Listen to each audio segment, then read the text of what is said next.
नमस्कार, मैं मनीष स्वागत करता हूं आपको अपने इस यूट्यूब चैनल पे। दोस्तों, एक वैकेंसी वेस्टर्न रेलवे की तरफ से निकली है। आपके जो नोटिफिकेशन है लोको पायलट के लिए, यहाँ पे आपको 50% वैकेंसी देखने को मिल रही है।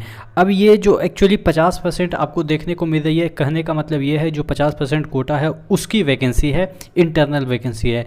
तो इसमें क्या डिफरेंस है, देखिए, एक होता है जीडीसी, एक होता है एलडीसी। तो एलडीसी की वैकेंसी है और एलडीसी में 2 डिपार्टमेंट के लिए ये 50% कोटा है। इसमें इसका मतलब ये नहीं कि जो ओपन मार्केट की वैकेंसी होती है उसका 50% की बात कर रहा है। आपको समझ में नहीं आया होगा, इतना हमने क्या कह दिया।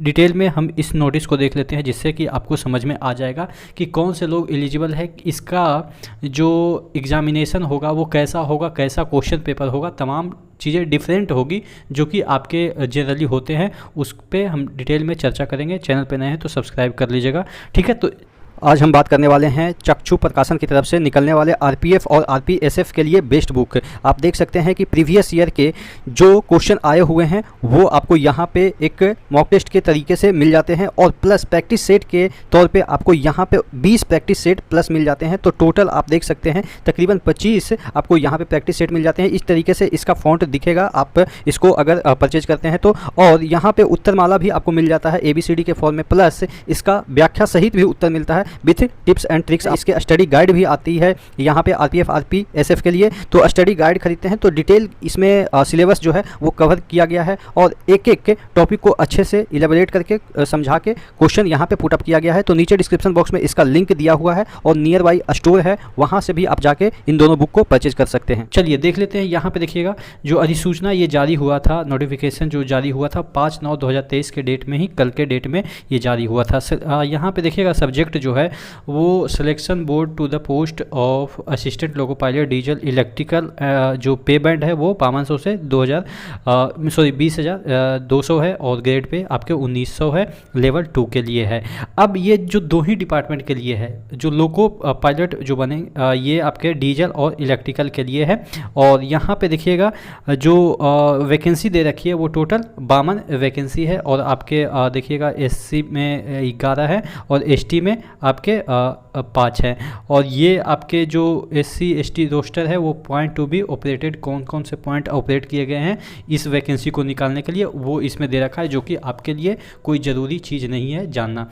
चलिए यहाँ पे देखिएगा जो लिखा है, It may be noted that the selection of lateral induction to the post of assistant loco pilot in level 2 against 50% quota has been initiated ordered only after asserting quantifiable data of representation of SC ST employee in grade of following post based roster accordingly in compliance with the directive of Honorable Supreme Court in M Nagaraj case. और इसके बाद यहाँ पे eligibility criteria दे रखा है, जो कि आपको ध्यान देने वाला चीज़ है कि कौन कौन से लोग इसके लिए एलिजिबल हैं। डीजल और इलेक्ट्रिकल, जो डीजल है या electrical loco fitter of diesel and electrical loco shed with 3 year service. कहने का मतलब ये है जो ग्रुप डी के बंदे लोको शेड में काम करते हैं, डीजल या इलेक्ट्रिकल लोको शेड में काम करते हैं और 3 साल उनका हो चुका है, वो लोग एलिजिबल हैं। बहुत सारे बच्चे ये पूछेंगे कि क्या लोको शेड में जो इलेक्ट्रीशियन या जिसे हम कह सकते हैं टेक्नीशियन काम करते हैं, क्या वो भी एलिजिबल हैं क्या? तो नहीं, वो एलिजिबल नहीं है क्योंकि उनका ऑलरेडी 1900 ग्रेड पे है। तो ध्यान देने वाली चीज़ है, ये सिर्फ और सिर्फ लोको शेड में काम करने वाले बच्चे के लिए है। कहने का मतलब आप समझ गए होंगे कि लोको शेड में जो काम करते हैं वो भी जो ग्रुप डी के बंदे हैं, हेल्पर जिसे हम कह सकते हैं, वही इसमें एलिजिबल हैं क्योंकि वो 1800 पे ग्रेड पे है और ये वाला जो वैकेंसी है वो 1900 पे ग्रेड के लिए है। बहुत सारे बच्चे ये डिमांड करते हैं कि सर 1900 पे ग्रेड का हुआ तो क्या हुआ, उसमें तो ज़्यादा पैसे मिलते हैं, इंसेंटिव वगैरह। तो नहीं, आप एलिजिबल ही नहीं घोषित किए जाते हैं। आपका मन है भरने के लिए, आप जाना चाहते हैं कि हम टेक्नीशियन से ज़्यादा इसमें कमाएंगे, लेकिन वो अलाउ ही नहीं करेंगे। ठीक है, तो बात समझने की कोशिश कीजिए। अगर आप इंटरनल कोई भी एग्ज़ाम देते हैं तो सेम ग्रेड पे के लिए आप एलिजिबल नहीं होते हैं, इवन बिलो ग्रेड पे के लिए भी आप 2800 से 2400 के लिए फॉर्म नहीं भर सकते हैं, वो भरने ही नहीं देगा, आपका फॉर्म ही रिजेक्ट कर देगा। तो ये आपको समझने वाली चीज़ है और यही है। अब देखिए इसका सिलेबस जो क्या होता है, ऐसा नहीं है कि जो आप यहाँ पे पढ़ते हैं वही सब सिलेबस है। देखिए मोड ऑफ सिलेक्शन तो वही है, ऑब्जेक्टिव क्वेश्चन पेपर पूछे जाएंगे, मल्टीपल चॉइस, लेकिन ये OMR सीट बेस्ड होगा। और यहाँ पे और भी आपको चीज़ें यहाँ पे दे रखी है, जो कि आपको देखिएगा सिलेबस वगैरह की क्या क्या है। बाकी तो सिलेक्शन उसी तरीके से होगा जिस तरीके से होता है। और इसका जो डेट है, ओपनिंग डेट आप देख सकते हैं 5/9/2019, और उसके बाद क्लोजिंग जो डेट है वो आपके लास्ट डेट है वो 22/9/2023 है। और उसके बाद प्री सिलेक्शन ट्रेनिंग होगा वो 21 डेज का होगा। उसके बाद आपके ट्रेनिंग में भी आपको पास करना पड़ेगा। और यहाँ पे देखिएगा सिलेबस जो दे रखा है वो मैं आपको दिखा देता हूँ, सिलेबस से आपको आइडिया लग जाएगा कि इसमें क्या क्या पूछे जाते हैं। देखिएगा यहाँ पे सिलेबस दे रखा है सिलेक्शन के लिए। Should be able to read and write English and comprehensive illustration circular. कहने का मतलब ये है कि आपको इतना बड़ा एक पैराग्राफ दे दिया जाएगा और उसको आपको पढ़ना आना चाहिए। उसके बाद जैसे इतना बड़ा, यही आप समझिए कि इसको आप पढ़ लीजिए, अगर पढ़ लेते हैं तब आप एलिजिबल हैं। या अब उसके बाद आपको यहाँ पे लिखना भी आना चाहिए। सपोज वो लिखवाएंगे और इतना बड़ा जो पैराग्राफ है वो आपको इंग्लिश में लिखना है, इंग्लिश में पढ़ना है, इंग्लिश में लिखना है।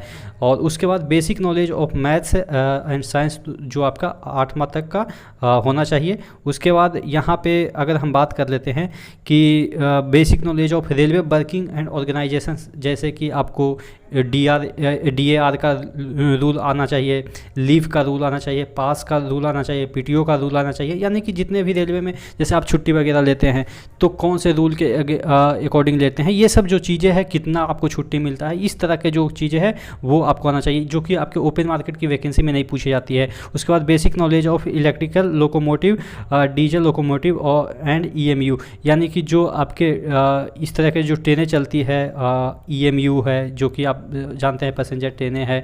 और उसके बाद डीजल लोकोमोटिव है या आपके जो इलेक्ट्रिकल लोकोमोटिव है, इसके बेसिक नॉलेज होने चाहिए, उस के इंजन के बेसिक नॉलेज होने चाहिए। ठीक है, तो ये सब चीज़ें इंटरनल वाले को पूछा जाता है। उसके बाद यहाँ पे देखिएगा basic knowledge of various important part of electrical loco, diesel loco, EMU loco like Motors, relay, transformer, MG sets, इस सब के बारे में आपको पूछा जाएगा, उसके मोटर्स के बारे में पूछा जाएगा। उसके बाद basic knowledge of lubrication, lubrication के तरीके पूछे जाएंगे, कहाँ पे लुब्रिकेशन होता है, इस तरह का जो चीज़ें हैं वो मतलब कि आप जो काम कर रहे हैं उससे रिलेटेड आपके क्वेश्चन रहेंगे। Basic knowledge of various components of diesel locomotive, electrical locomotive, ये सब जो चीज़ें फिर पूछे जाएंगे। Primary check electrical locos, diesel locos, EMU during inspection, क्या क्या चेक किए जाते हैं इंस्पेक्शन में। और जनरल हिंदी के भी कुछ प्रश्न होंगे, यानी कि हिंदी से रिलेटेड भी कुछ प्रश्न होंगे, कुछ मुहावरे होंगे। तो इस तरह के आप देखेंगे कि सिलेबस है जो कि थोड़ा सा कॉम्प्लिकेटेड है, लेकिन इसी में सबका सिलेक्शन होता है, क्योंकि ऐसा नहीं है कि सब कुछ छाड़ देंगे। यहाँ पे आप देखेंगे कि कोई ऐसा इसमें नहीं है कि आपको 40% मार्क्स लाना ही लाना है, मतलब कि ये बस बेसिक चीज़ें हैं जो कि आपको आनी चाहिए।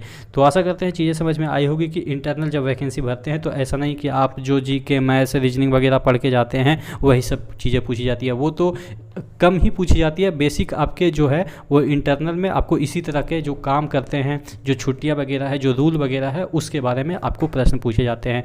तो ये सब चीज़ें आपको समझ में आई होगी। कोई और नेक्स्ट अपडेट के साथ मिलते हैं, तब तक के लिए जय हिंद।